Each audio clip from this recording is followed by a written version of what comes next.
had it out and tried to clean it. It's a game changer. Have I ever told you my theory about the moon landings? We all must know. I'm not saying it didn't happen, per se. I'm not going to walk out of here with wet hands. It's just not going to happen. Didn't go to bed till like 4 a.m, but hey, whatever. A bit wider would be good. Bloop, bloop, bloop, bloop, bloop, bloop. Why is that a problem? Welcome to the Tuesday Show with CJ and Ted.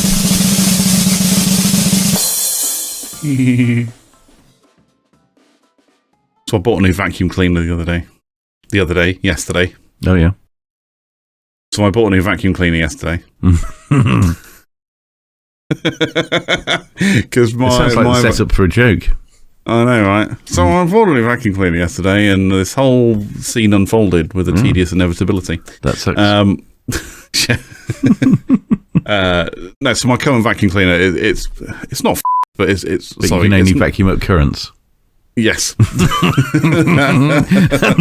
all these raisins all over the floor you can't touch. Exactly. Sorry, Kill. No, that's all right. No, my current vacuum cleaner's broken, so it doesn't. The brush head on it doesn't spin properly, and I've had it out and tried to clean it, and it hasn't made a difference. And it was only like a cheap thing from Tesco, so I just got rid of it. Well, I haven't got rid of it yet, but I will get rid of it as soon as my new one arrives, hopefully sometime this week. So yeah, there you go. That's my exciting shopping story for this week. Super. What type of vacuum cleaner? It's a Dyson something cordless. Hang on Dyson a second. cordless? I shall find the one and tell you. Excellent. I feel we need to know. Absolutely, yeah. And the listeners and viewers need to know. We all must know. Let's go to my account and have a look. Excuse me. There's orders. Track my orders. Talking of Dyson, have I ever told you my theory about the moon landings? I think you may have mentioned it before, perhaps not on the show. I know we've intimated towards it on the show when I think I've spoken about stuff and you've kind of gone, if it even happened. But we've never really delved into it. So, no, go ahead. Tell me your moon landing theories. Well, it's not. I'm not saying it didn't happen per se. But what I am saying is, it wasn't that long ago that the Dyson Airblade became a thing. The hand dryer. Remind me. Yeah. So you go to the public loo, and then you go and dry your hands, and you stick your hands in this little thing, trying not to touch anything. Which is weird. Why don't they make them a bit wider? A bit wider would be good. Yeah, so they're quite narrow. You wash your hands, and then you go to the Dyson Airblade or similar, and put your hands in, and you end up touching something. Yeah. But anyway, what it is a hand dryer that actually dries your hands. Mm-hmm. So amazingly, this makes me think. Hang on a minute. How can we have successfully sent astronauts to the moon, who've then landed safely, messed about, jumped around and that sort of stuff, got back on the craft and made it all the way back, all without dying several times over, and yet it was only, let's say, five years ago or something that we actually had a hand dryer that works. I think the Airblade's been out for some time. Yeah, but let's call it 10 years. Yeah, I'd go with 10, maybe 15 at a push. Okay, 10. About 10. All right, let's say in this millennia, since the year 2000, we've just about worked out how to do a hand dryer that dries your hands. Right? It's all about technology. It's about, hang on, how can we be at the sort of pinnacle of technology in terms of hand dryers today? Yet back in the 60s, apparently, we could fly to the moon. How come now we've got, apparently, phones with the computing power of, I don't know, whatever, an elephant. But then, back then, that just did not exist. Yeah, I kind of get that, yeah. It's like, oh, we got some special spaceman, food that looks like toothpaste. That was the pinnacle, wasn't it? It really was. Yeah. It really was.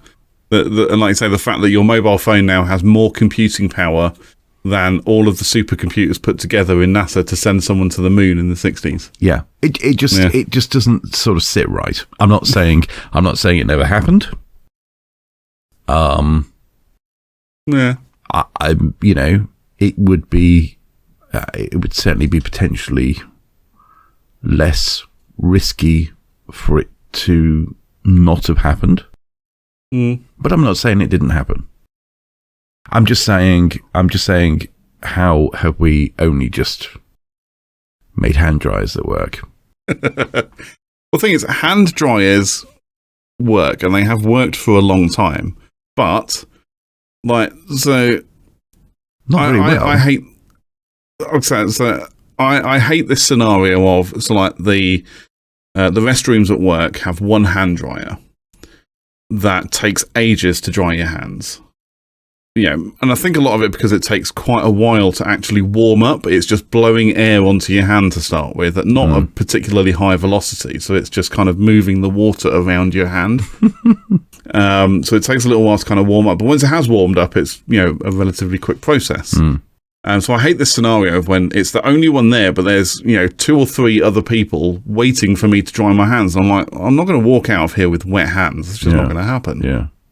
The Airblade, on the other hand, and they do the Dyson V something, which it looks more like a traditional hand dryer where the air is blown down, but it's in this V shape. But it's the same principle where it's blowing out at a very high velocity, and it literally just blows the water off your hands rather than evaporating it. Yeah. So I hate the scenario where I'm just kind of stuck in a queue. The Airblade is. It's a game changer in the world of hand drying. And I kind of see your point. Like you say, we managed to send people to the moon, 60 years ago. Well, just over 50 years ago. Yeah, more than that. Yet, like you say, we struggle with the concept of being able to quickly dry your hands. And I kind of get where you're going, but I personally think the moon landings did happen. And a lot of it was down to the politics at the time. I'm not entirely sure what kind of triggered the space race, but the space race happened, and America, wanted to be the first people on the moon. Although they weren't the first in space, they weren't the first to launch a satellite into space. They had to be the first people on the moon. But it was all just politics, though, wasn't it? And that's pretty much where all the funding went to. But you would have thought also that it should be infinitely cheaper just to nip to the moon again. Now, if you think of the technology should be just super cheap. Technology would be super cheap by comparison. Fuel still is not cheap, and that's the biggest cost, though. It's the fuel to get there. But they do send stuff up. I mean, and the place where the fuel is getting out of the Earth's atmosphere. It's not a case of lots of fuel to get to the moon, because once you're in space, you're not pushing against an awful lot, are you? No. Then again, the argument could be had that actually no, you know what? I'm going to retract that immediately. Because I was just going to say, you could argue that, like you say, there's nothing to push against, therefore it requires even more fuel to go forward. But the opposite is true as well. There's no or very little resistance. Yeah. So, and using Newton's third law, it wouldn't actually take a lot to get the propulsion going. Yeah. It depends on how fast they want to go, I guess. Otherwise, they would never have got back. True, because it's already, you've got all these extra fuel tanks and rockets and whatnot to get us off the Earth. Well, you haven't got any of that to get off the moon, because you've just kind of dropped on there like a little fairy. Little fairy. I'm not saying it didn't happen. I'm just saying, how can we couldn't even dry our hands properly 20 years ago. It was the political focus at the time, though, wasn't it? Politics doesn't make things happen, though. Well, apparently, in terms of the space race, it does. Well, you say that, but actually, it's the science, the ability to be able to do it, and and whatnot, and also the risk. Can you imagine? They were having to, from a political point of view, they were having, it was a bit of a bad time having just, let's say, cocked up down in Vietnam. It's not looking great. So then, what are we going to do? Have a flight to the moon where some of the brightest and best are blown to smithereens as soon as they exit the Earth's atmosphere.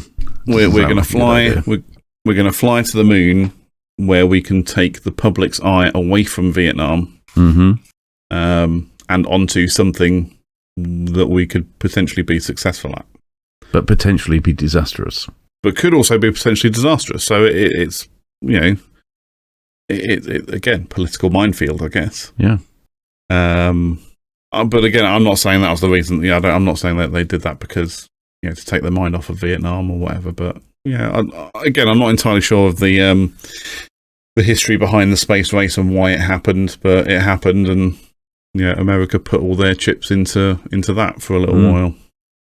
Have you seen the TV show Space Force? I have. I love Space Force. Have you seen? There is a new series. Yeah, I've seen it. Yeah, me too. Yeah, that's done. I did that one on Friday night. Literally, as soon as it was released, I got the notification through while I was at work on Friday. Yeah, and I was like, right, I know what I'm watching, so I watched season 1 and then season 2 all back to back as soon as I got home. Okay. Didn't go to bed till like 4 a.m, but hey, whatever. Now, I really enjoyed that. When I watched the first season, I kind of went, this is just a bit, not sure about it. It felt very much like The Office, which I'm not a big fan of anyway. That kind of, what's the word for it? It's not really irreverent humour, but that kind of level of humour, I'm just like, maybe it's because I just didn't understand the humour. Yeah. But I watched it back again a few months ago, and actually I really enjoyed it. I was like, actually, I get this. This is really funny. So I watched season 2 on Friday as well. And, but I think that wasn't made as like a bit of a dig at old Donald Trump, because he was all like, we need to create a space force. We need American dominance in space, that kind of thing. Wasn't it all about that? Quite enjoyed that show. But again, I think it's down to, I think their kind of driver on that one was the politics behind it. We need American dominance in space. We're going to rush as fast as we can to get boots on the moon, or boobs on the moon, whichever one you prefer. Well, absolutely. But then there's this whole thing of, the Chinese are already there and their satellites are bigger and better, and they get to the moon first and all that kind of stuff. And the whole but I think they touch on the moon landings, like the 60s moon landings in that show as well. Yeah. Where I think the Chinese scientists are basically like, yes, if it even happened at all. And John Malkovich is like, it actually happens. You can go there and you can see the flag, and you can't go there, but they left the flag. It's all there. It's all documented. And it's like, but we've also heard of green screen as well. So. Yeah. Okay. And the use of green screen is so much easier than flying to the moon. Well, yes, it must be, because nobody's been to the moon for a while. Exactly. And that's the bit that got me. It's like there was this mass, effort, to send people to the moon, to, plant a flag, basically leaving their trash behind. But then it just kind of fizzled out. The whole, it's almost like they went, well, we've done it now, so okay, thanks. Yeah. Now we're going to concentrate on hand dryer design. Yes. Vacuum cleaner design as well, because obviously vacuum cleaner design has come a long way. Oh, yes, absolutely. Leaps and bounds. But you think, and they say that the space race itself gave birth to a lot of new or improved technologies. The microchip can be attributed to the space race because of the technology that had to be designed and developed to send a shuttle to send a rocket into space and all that stuff, and that's why we now have smart tech and all that kind of stuff. I'd be more willing to attribute all of today's technology to something like, I don't know, Star Trek, rather than the space race itself. Okay. You look at the technologies that they bring in a TV show, a science fiction TV show. But you could say the same thing about, I don't know, Star Wars or anything like that. Any kind of futuristic show, movie, whatever, almost gives people a driver to make improvements today. Mm-hmm. Like I say, you look at the technology that they use in shows like Star Trek, tablet computers, tiny communication devices that pin to their jumpers. I know we don't have that, but, we have tiny communication devices we can wear on our wrist. Yeah. All of that kind of technology, I think you can attribute back to science fiction. And the ideas that are kind of presented. Space travel, okay, still far-fetched for us. It's still a long way off, but, eccentric billionaires like Elon Musk are making quite good headway in that you say area. that, but again, it comes back to the same thing. Space travel, far-fetched, but space travel came long before having little communication devices that you can put on your wrist. True. I'm just saying, that's not the way round I would have imagined it to be. No, but you send people into space, that gives birth to a TV show, a science fiction TV show where people then live and work in space. And then from there, you develop and, you start having ideas of, well, what else would be there in that future where we are traveling through space? What else is there for us to use? What device or technology can be available for us? I mean, okay, I know a lot of the ideas in TV and movies are driven by the technology of the day as well. You look at, the original series of Star Trek. I mean, it's badly dated in terms of the technology that's there, but it's still not that far off what we're using today. Okay, the tablets are a bit more chunky, but even like the automatic doors on a lift or an elevator, okay, they don't make the wicked noise where it goes shh like that. I mean, that would be awesome. I really want that to be a thing, but they're not, unfortunately. But it's all there. Touchscreen computers. They weren't really touchscreen in the original series of Star Trek. It was more buttons that make funny noises, the old bloop bloop bloop bloop bloop bloop when they're pressing stuff. And again, I want that to be a thing. Why doesn't my computer make bleep bloop noises when I press buttons? But as again, that kind of show has grown and developed and spawned other series and movies and things like that. That technology has changed to more of a touchscreen type scenario, which again is a thing now. We have touchscreen computers available. Okay, not readily available because the technology for us is still quite expensive. We have some amazing stuff, to be fair. But again, it still comes down to the same thing, which is at some point in the last 50 or 60 years, just nip back to the moon. Why is that a problem? That was The Tuesday Show. Get in touch with us. All the links are in the description. And until next time, goodbye. Goodbye.